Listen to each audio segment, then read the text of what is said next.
Hi everyone, we're starting our program today with some wine. We'll begin in just a moment.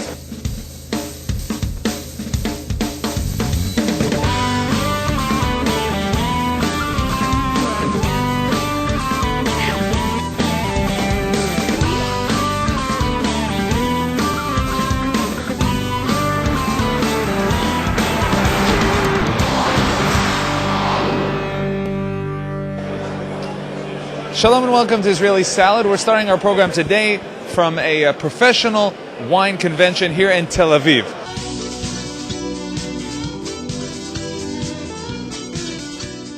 What is interesting is that what we found here in the convention in Tel Aviv is a lot of Zionism, as we met many wineries that came from Judea, Samaria, and the Golan Heights.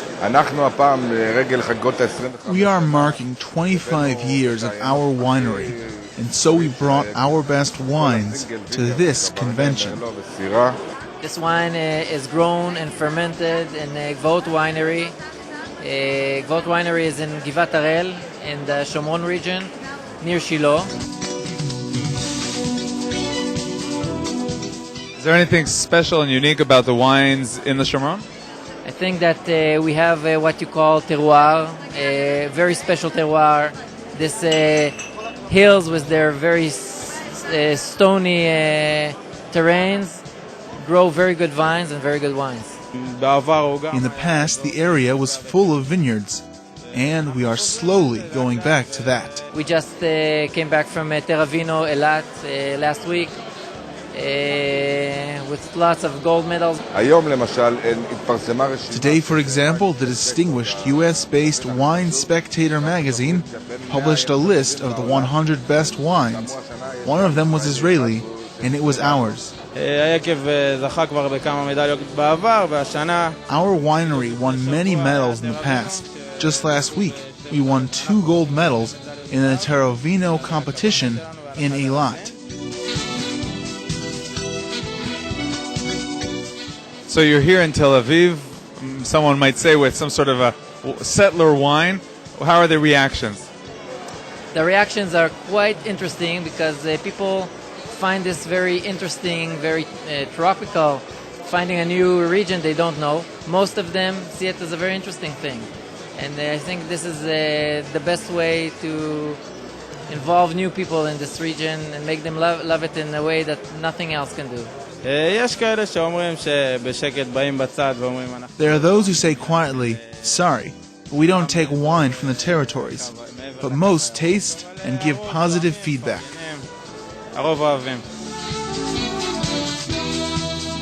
What is wine? What is the world of wine for the Jewish people? I think that wine is a very complicated beverage. It's very interesting. It has lots of layers. We know it as Kiddush wine for the first thing. This is the thing that we're doing Kiddush with. It's a holy beverage. And when you sit down and you actually analyze a wine, you can have so many layers. It's so interesting that you understand why it's so holy. Okay, from the wine convention in Tel Aviv, that's all for now. We'll be back in the studio right after this.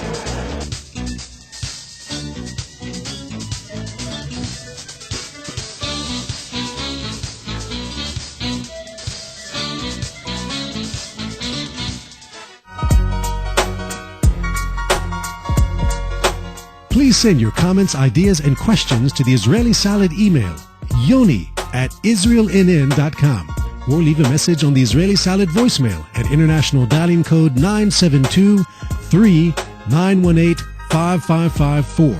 That's 972-3918-5554.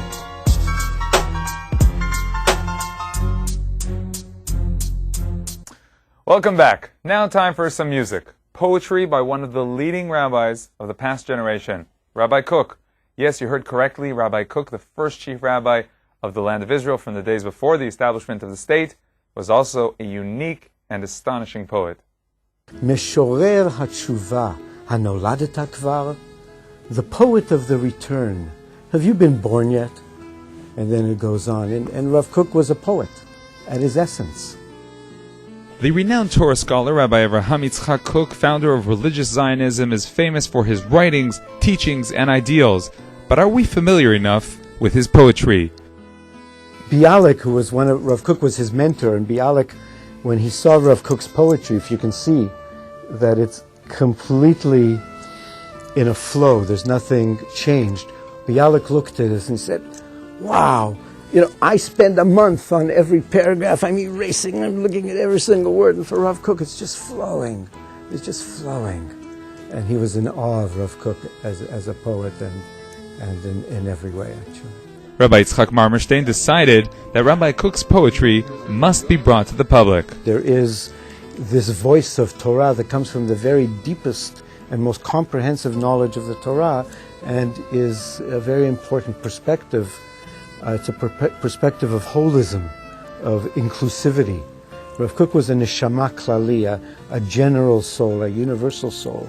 And so it's really time for his perspectives to come out into Klal Yisrael and into the whole world. So, and I think people can have a lot of insights from his wisdom. The one who seeks the good. Marmerstein got together with a few musicians and began the Ha'orot project, a musical journey into the poetry of Rav Kook. Et hatov ani choshek b'ge'on rehavav yaksimini. Rav Kook was a tremendous teacher of creativity as being the highest expression of spiritual progress, and so it's in that dedication that jazz musicians allow a level of creativity that's really wonderful.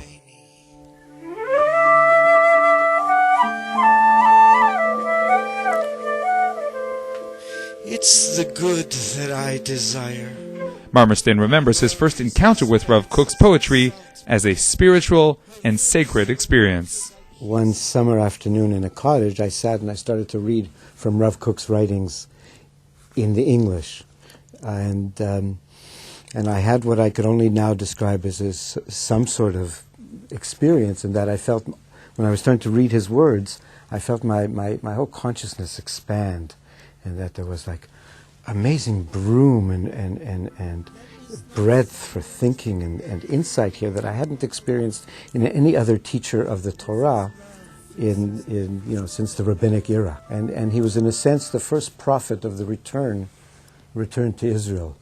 Very much so, actually. V'layla k'yom ya'ir. And without teachers, guides, judges, or politicians, everything is good. Everything is clear. The southern town of Sderot, as well as many other communities in the western Negev, has been suffering from continuous terrorist bombardment for around 8 years already. Here and there we hear of people who come to strengthen and express solidarity with the southern residents. The JNF decided to help the residents of Sderot by creating a very significant addition to their city's cultural and recreational infrastructure. As you can see, what we've created here is an atmosphere that is going to be something for the children every moment in every part of the day. The Jewish National Fund decided to help the residents of Sderot by building a unique, safe indoor playground facility. With a capacity of up to 500 people, the site will boast a media and computer center, climbing wall, zip line, a mock shopping mall for dolls, teddy bears, and action figures, birthday party area, and a cafeteria, as well as an enclosed mini soccer field that doubles as a disco in the evening. And there's more. And not only children, I want to tell you that we've now been requested, there's no place for senior citizens to gather. So we've now been requested, and we said yes, because this is not for us, it's for the people of Sderot and the area, Shar HaNegev and the whole area. And senior citizens are going to be coming here and utilizing the place in the morning. We have even psychological centers that are going to be coming here, not to do counseling, to do intervention, to help to see, and when you have parents together with their children playing, you get to see some of the psychological issues that they've faced after 8 years of being under siege. And what's a better place to monitor and to watch that but a place like this, an indoor playground? This is a place not just to play, but a place to come and be part of the community and the whole community. The structure is designed with multiple reinforced shelters that also serve as functional interior areas. The shelters provide instant protection when alarms warning of an imminent attack give a 15-second warning. We have done this together with the IDF, and they've approved everything so that we have at least 4 bomb shelters here. Take a look at this gauge of metal. We've got $1.5 million just in the steel. Is there a guarantee of safety? But one of the first questions is, we don't want to put any youngsters in any place of danger. This will be the entrance, and it's particularly like this for safety. So they walk through here. So while they're waiting to get in, this is all steel. So it's safe on the outside for them. Looking at the special project, some thoughts come to mind. On the one hand, it's terrible that the terrorists have brought us to this situation where children can't play outdoors, while on the other hand, it's strengthening to witness the help these beleaguered residents receive from their brethren from abroad. This is the only city in the free world that's been under constant attack for eight years. And I want the rest of the world to see how we have answered that kind of attack for these kids. This is a message to the terrorists that no terrorist is going to keep our youngsters from being able to play and have a full life. There's people saying, well, should we evacuate the children? Absolutely not. The point is, this is their home. This is where they belong. Before leaving, Stan Chesley asked to send another message to our viewers. Israel has done more for the diaspora than the diaspora has done for Israel, because we are able to come here and respect the dignity and what the Israeli people have done and continue to do, because they will not tolerate their kids from not being able to have recreation, school, and whatever. This town is a town of some 20-some thousand people. Everybody's going about their business in this town. So are the kids. Okay, that's all for this week's Israeli Sally. Join us again next time. Until then, from all of us here at Arutz Sheva, Israel National News, Shalom.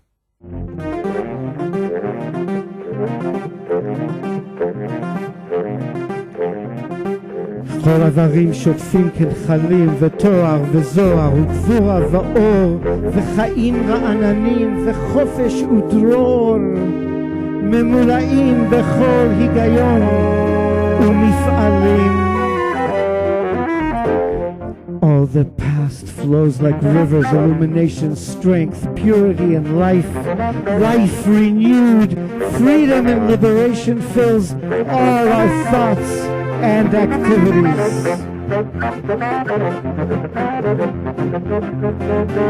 ואין מורה ומדריך שופט ושר. הכל טוב, הכל בהיר, אין עיוות, אין עיקום, הכל ישר, ולילה כיום יאיר. And without teachers, guides, judges, or politicians, everything is good, everything is clear. There's no crookedness, there's no corruption. Everything is with integrity, and the night shines like the day. V'layla kiyom ya'ir.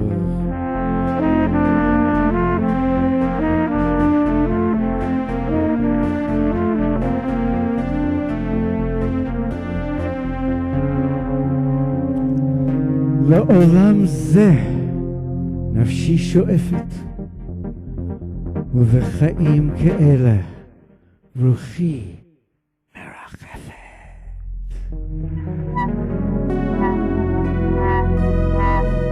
To a world such as this, my soul longs. In life such as this, my spirit soars. לעולם זה נפשי שואפת, ובחיים כאלה רוחי